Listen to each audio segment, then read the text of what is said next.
ណែ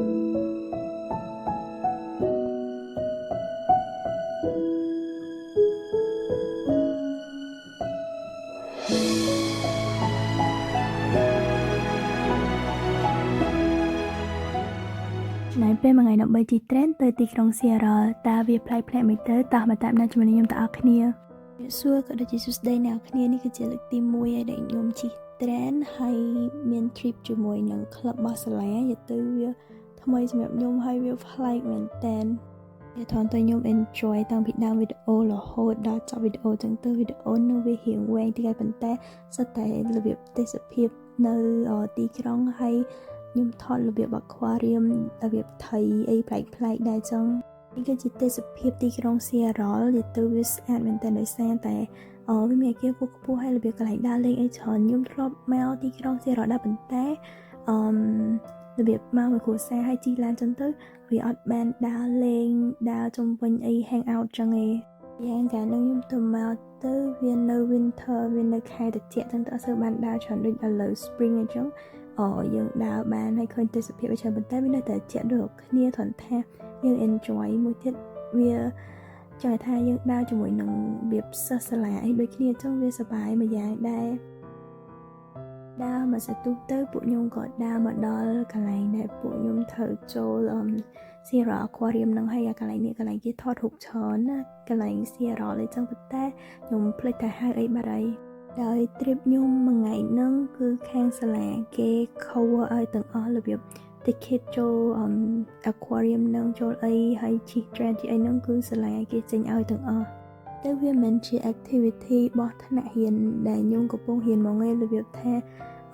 វារបស់សាលាដែរប៉ុន្តែវាជា club ចឹងទៅខ្ញុំ join club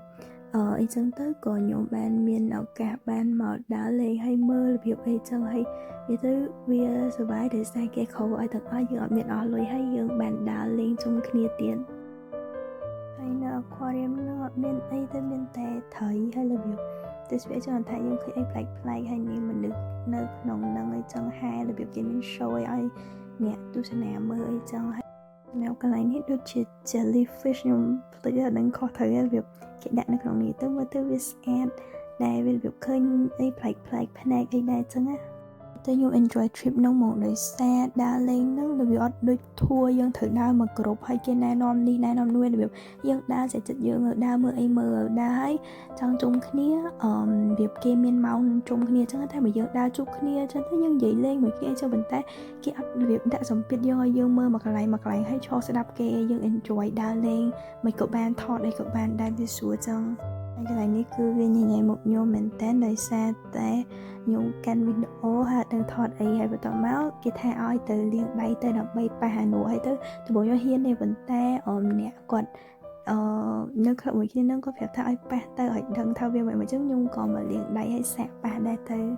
ហើយបន្ទាប់ពីលាងដៃហើយខ្ញុំក៏ធ្វើដំណើរទៅប៉ះរបៀបអាសត្វនៅក្នុងទឹកនឹងទៅគេនិយាយប្រាប់ដែរតែខ្ញុំភ្លេចអស់ខ្ញុំអត់ដឹងថានឹងហៅអីទេរបៀបវាសត្វនៅក្នុងអាទឹកសមុទ្រនឹងអីចឹងហើយយើងប៉ះវាចឹងទៅវានេះដូចកន្លែងនេះខ្ញុំប៉ះវាទៅដំបូងយើងភ័យដែរដល់ពេលប៉ះទៅវាអត់អីហងអត់លំអត់អីទេរបៀបថាដូចវាដូចអោបយើងហើយទៅគេថាសត្វនឹងវាអោបយើងអីចឹងវាយើងប៉ះវាទៅវានៅលើយើងហើយវាអត់រសើបអត់អីទេទៅវាធន់របៀបស្អិតមួយយើងចឹងណា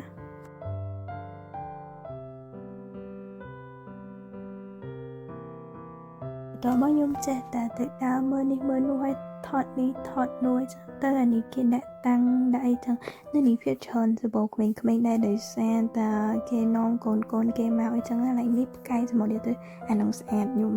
ឃើញខ្ញុំជួយទៅខ្ញុំអត់បានប៉ះនេះទេដោយសារដៃខ្ញុំលាងឲ្យអស់ហើយចឹងទៅក៏មិនប៉ះវាអីច្រើនទៀតដែរហើយកន្លែងនេះគេបញ្យល់គេអីគេប្រាប់អីចឹងកន្លែងនេះគេមានពាក់មើលអីចឹងហើយកន្លែងនេះកន្លែងក្មេងៗលេងគេមានតុក្កតាមានអីឲ្យលេងអញ្ចឹងនិយាយទៅសបោក្មេងៗច្រើនដែរហើយខ្ញុំដើរលេងពេញហ្នឹងទៅបន្ទាប់មកបានមានបងនៅក្នុងក្លឹបគាត់ហៅឲ្យទៅដើរមើលកន្លែងនោះមួយទៀតហើយខ្ញុំចេះដើរពេញហ្នឹងហើយមកដល់កន្លែងនេះកន្លែងដែលគាត់ហៅខ្ញុំមកមើលហ្នឹងរបៀបនៅមកខាងទៀតប៉ុន្តែវាកន្លែងតែមួយគ្រាន់យើងចេញមកក្រៅហើយមើលសត្វមើលអីថែមទៀតខាងក្រៅអីចឹង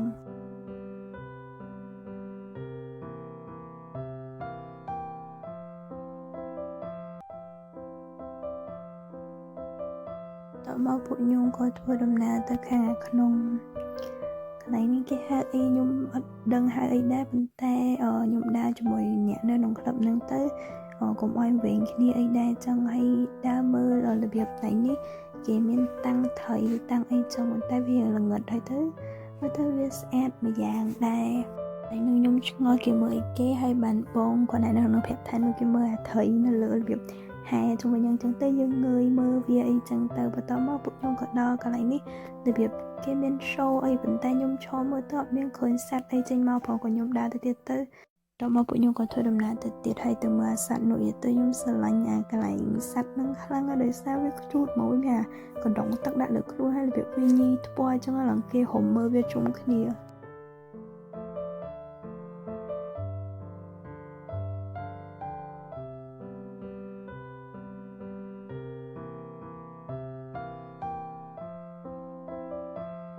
ទៅ aquarium ហ្នឹងសប្បាយដែរដោយសារខ្ញុំដើរមកជុំវិញអស់ទៅខ្ញុំចូល aquarium មួយទៀតវាមាន2 aquarium ហើយ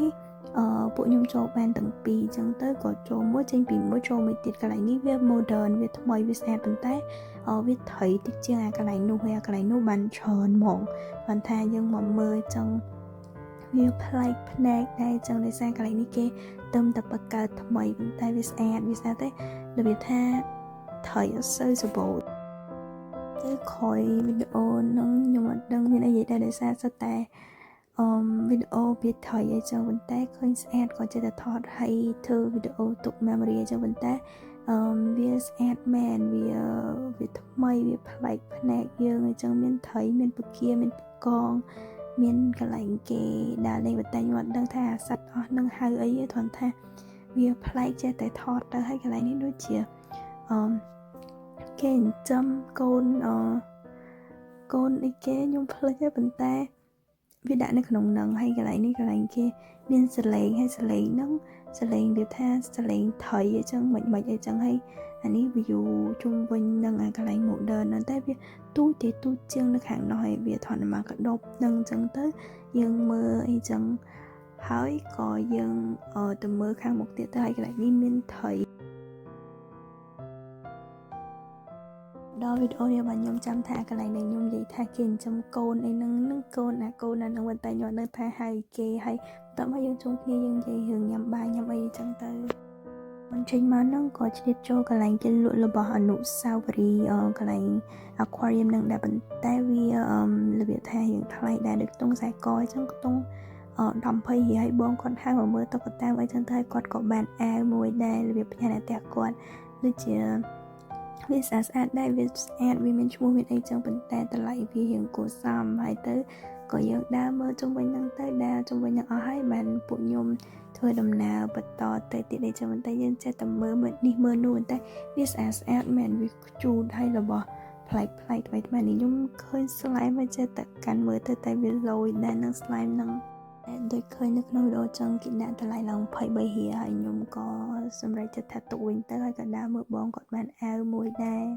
ពីដើរលេងឲ្យពួកខ្ញុំរៀងចូលដល់រឿងថ្ងៃអីដែរហ្នឹងហើយទៅក៏ដើរជុំវិញនឹងហមមើលកន្លែងញ៉ាំប៉ុន្តែវា fresh មែនតើដោយសារយើងនៅសមុទ្រហើយមនុស្សគេដើរជុំវិញនឹងបន្ទាប់មកក៏រកបានកន្លែងញ៉ាំអីទៅកន្លែងគេញ៉ាំអីរបៀបដូចផ្សារអញ្ចឹងហើយគេលក់គេអីទៅវាប្លែកភ្នែកហើយដូចតែកន្លែងគេមានហូបមានអីចឹងហើយមនុស្សរៀងច្រើនដែរតែខ្ញុំដើរទៅរហូតដូចជាទៅហោអីញ៉ាំតែមានអីទេវាមានតែរបៀបថៃហើយរបៀប hamburger មានអីចឹងទៅក៏ចេះតែទិញអីយកមកញ៉ាំចឹងទៅបន្ទាប់មកក៏មានកន្លែងគេលេងទៅកន្លែងហ្នឹងប្លែកហើយស្អាតទៀតហើយខ្ញុំចេះដើរមើលនេះមើលនោះចឹងទៅ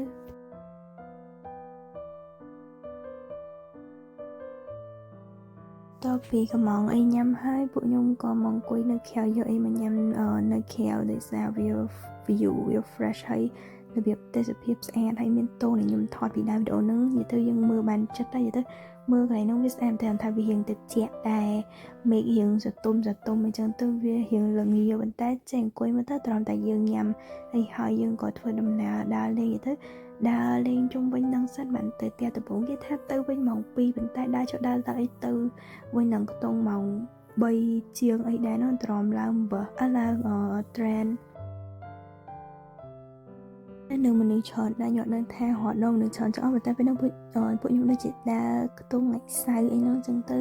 គេដើរលេងអីពេញហ្នឹងដែរហើយបងគាត់ស្គាល់ហាងនេះហើយទៅគាត់ថាហាងហ្នឹងហាងចម្លែកហើយខ្ញុំក៏សាកចូលតាមគាត់ទៅគាត់ថាដឹងពីយល់ថាមិនតែដូចគេលក់របស់អីចម្លែកហើយខ្ញុំមើលទៅវាមិនចម្លែកអីណាដែរតែវារៀងប្លែកភ្នែកអីដែរចឹងណា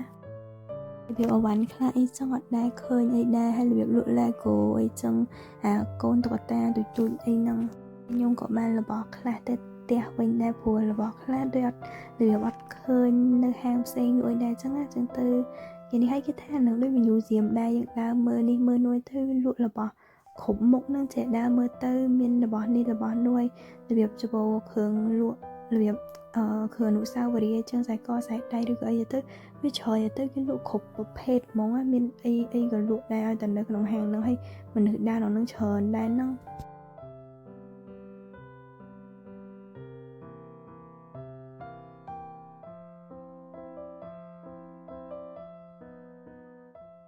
តពីទិញបានអវ៉ាន់ខ្លះហើយពួកខ្ញុំក៏ធ្វើដំណើរទៅវិញទៅដើរតាមកន្លែងយើងមកដំបូងនឹងវិញចឹងណាហើយទៅខាង Symphony Station កន្លែងនេះចូលទៅក្នុងនោះទៅយើងចូលទៅជាន់ក្រោមដើម្បីជិះ train ហើយអត់ចាំយូរដែរដោយសារ train ហ្នឹងរបៀប10នាទីអីចឹងឬក៏5នាទីចឹងវាមករហូតហើយវីដេអូខ្ញុំក៏ចាប់ត្រឹមប៉ុណ្ណឹងដែរដោយសារពួកខ្ញុំត្រូវធ្វើដំណើរទៅសាលាវិញទៅផ្ទះវិញនេះដែរចឹងand thank you and enjoy my video bye bye